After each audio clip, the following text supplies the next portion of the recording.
क्या Ben Stokes ने किया चेंज अपनी स्ट्रेटजी को? क्या बेन स्टोक्स ने घुटने टेक दिए हैं? क्या बेसबॉल अब नई स्ट्रेटजी से जा रहा है इंडिया को मात देने की कोशिश में? इन सब के जवाब आपको आज इस वीडियो में मिलेंगे। जी हाँ दोस्तों, बेन स्टोक्स एंड टीम जो है वो नए प्लान के साथ जाने की कोशिश कर रही है, जिसमें वो ग्रीन पिच हो सकता है कि वो लॉर्ड्स में दें, जिसमें चांसेस हों उनके पेसर्स को, जो कि यंग पेसर्स हैं, उनको आने का गेम के अंदर चांस मिले। सो ये फ़िलहाल बेन स्टोक्स की एक और उनकी इंग्लैंड की टीम की एक नई स्ट्रेटजी है जो कि नज़र आ रहा है। मुझे ऐसा लगता है कि वो इस स्ट्रेटजी को इतना ज़्यादा नहीं सोचेंगे। मोस्टली जो इस वक्त ग्रीन पिच नज़र आ रही है लॉर्ड्स की, आ, वो ट्रिम हो जाएगी और वापस हमें थोड़ा सा बैटिंग ट्रैक जो है वो नज़र आएगा। जो changes Ben Stokes and team करने जा रही है उसमें गस एटकिंसन जो है वो एटकिंसन जो है वो ऐड होंगे और साथ उनके जेफर आर्चर। सो ये दो चेंजेस जो हैं वो पेसर्स जो हैं वो बेन स्टोक्स जो हैं वो करने जा रहे हैं अपनी टीम में। ब्रेंडन कार्स को और जॉश टंग को वो रिप्लेस करेंगे, जेफर आर्चर और गस एटकिंसन जो हैं उनको वो लेके आएंगे। So those are the two changes that England are expected. India की तरफ से अगर हम देखें तो इंडिया वाले काफ़ी रिलैक्स्ड हैं। वो इस वक्त इतनी बड़ी चेंजेस का नहीं सोच रहे।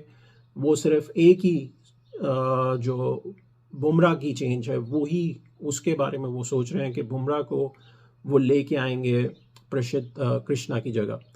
सो ये चेंजेस होने जा रही हैं दोस्तों। थर्सडे को, डे आफ्टर टुमारो, मैच शुरू हो जाएगा। इस मैच में और पिछले मैच में कम डिफरेंस है इन terms of the number of days. So whether के बारे में हमने आपको बताया था कि वेदर जो है वो अच्छा रहेगा। सो हमें 5 दिन का खेल जो है वो देखने को मिलेगा।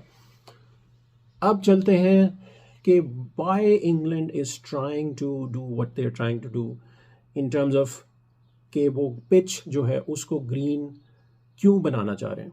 अगर आप देखें, एशियन टीम्स जब भी विज़िट करती हैं इंग्लैंड में या ऑस्ट्रेलिया में या न्यूजीलैंड में या साउथ अफ्रीका में, सो यहाँ पे जो सेना कंट्रीज़ हैं इसमें जब एशियन टीम कोई भी आती है, सो यहाँ पे जो नॉर्मली बैटर्स होते हैं वो स्ट्रगल करते हैं ग्रीन पिचेस पे, बाउंस पे, क्योंकि नॉर्मली हम एशियन जो टीम्स होती हैं वो लो बाउंस पे खेलने के आदी होते हैं, स्पिन को अच्छा खेलते हैं, रिस्ट अच्छी होती है। So most of the batters struggle in these type of pitches. तो ये एक रीज़न हमेशा रहती है और ये एक रीज़न जो है वो ऑपोजिट भी होती है। जब ये सेना कंट्रीज़ विज़िट करती हैं एशियन कंट्रीज़ को, तो ये इनसे स्पिन नहीं खेली जाती क्योंकि ये अपनी जो लोकल पिचेस होती हैं, डोमेस्टिक जो ये गेम्स खेलते हैं वहाँ पे ऐसी पिचेस इनको ज़्यादा मिलती नहीं हैं प्रैक्टिस के लिए। So they most of the time go with कि इनको जो है वो प्रॉब्लम होगी और they try to select players जो कि थोड़े से बेहतर हों स्पिन के लिए। लेकिन यहाँ पे जो इस वक्त इंडियन बैटिंग लाइनअप है उसको अगर हम देखें तो it's a absolute class batting lineup. यहाँ पे जो बैटर्स हैं जिसमें सबलाइन गिल जो है और राहुल, उसके बाद जायसवाल, ऋषभ पंत, ये लोग ऐसे परफॉर्मर हैं जो कि हर जगह पे जाके परफॉर्मेंस दे चुके हैं। सो इनके लिए इतनी कोई प्रॉब्लम होने नहीं वाली इन पिचेस पे। हाँ, अगर आप देखें करण नैयर को जो कि काफ़ी अरसे बाद 7 साल बाद वापस आ रहे हैं, उनके लिए प्रॉब्लम हो सकती है। वहाँ पे थोड़ा सा अप एंड डाउन हो सकता है। जो लोअर ऑर्डर बैटिंग है उनके लिए थोड़ा सा प्रॉब्लम हो सकता है, बट जो मेन बैटर्स हैं इंडिया के उनके लिए ये प्रॉब्लम, इतनी बड़ी प्रॉब्लम नहीं होगी।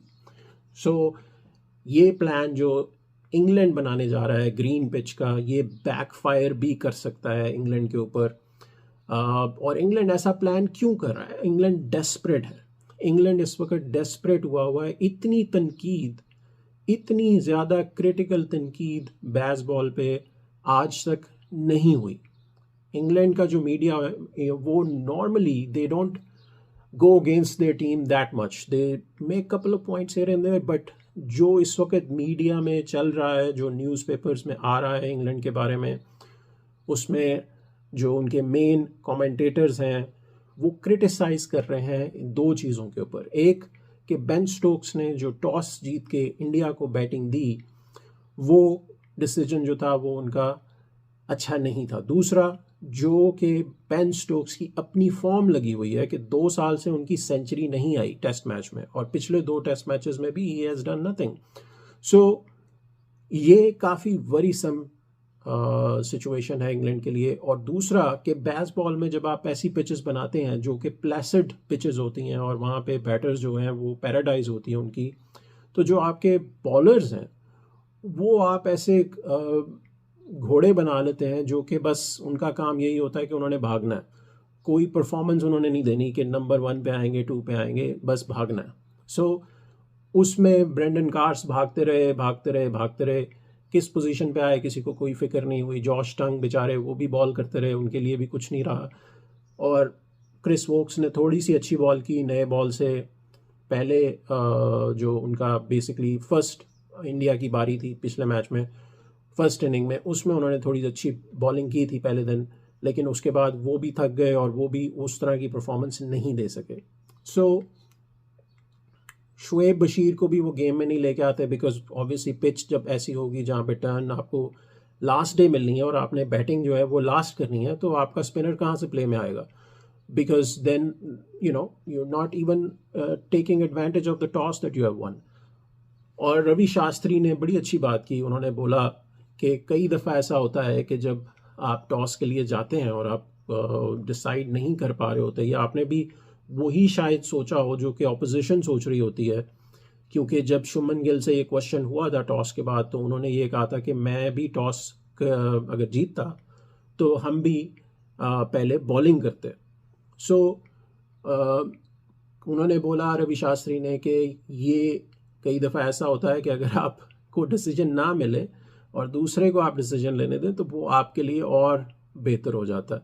सो यहाँ पे पहले टेस्ट मैच में भी ऐसा ही हुआ था, बेन स्टोक्स ने टॉस जीता था और शुभमन गिल जो थे उनको डिसीजन नहीं लेना पड़ा था। सो अब क्या होने जा रहा है दोस्तों, हम आपको अपडेट्स देते रहेंगे। मैंने सोचा कि आपको क्विकली अपडेट मैं एक दे दूं कि इंग्लैंड जो है वो अपने प्लान्स को चेंज कर रहा है और पॉसिबली ग्रीन विकेट के साथ वो जाने की सोच रहे हैं।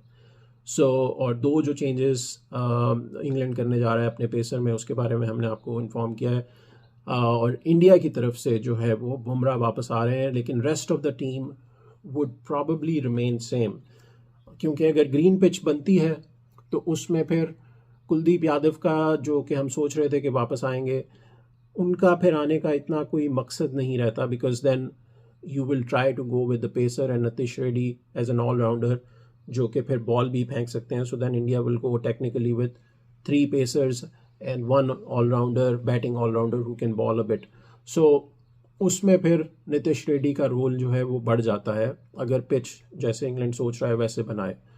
सो देखते हैं कि इंग्लैंड आखिरी कल जो दिन है उसमें एक प्रेस कॉन्फ्रेंस होगी, मोस्ट लाइकली इंग्लैंड अपनी 11 का अनाउंस कर देगा, और क्योंकि normally they do it before the game, और India most likely will announce their 11 on the day off, but most of the people already know कि इंडिया जो है वो एक चेंज तो कर ही रहा है, बुमराह वापस आ रहे हैं, प्रसिद्ध कृष्णा बैठेंगे, तो वहाँ पे जो है वो rest of the batting lineup and the bowling lineup for India probably will remain the same. So India की जो है वो 11 ऑलरेडी 95% डिसाइडेड है।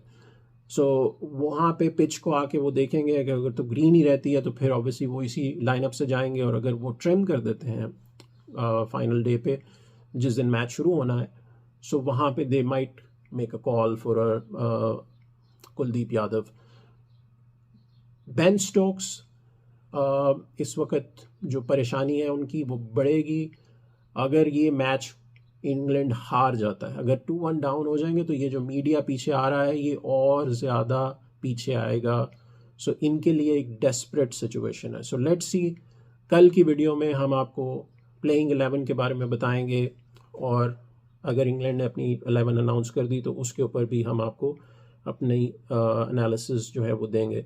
So thank you guys again for liking the video, sharing the video, provide your feedback, and thank you for supporting the channel. Channel का नाम है नसीर जावेद और handle है MJ_Nasir. So please subscribe and please provide your feedback. Thank you so much.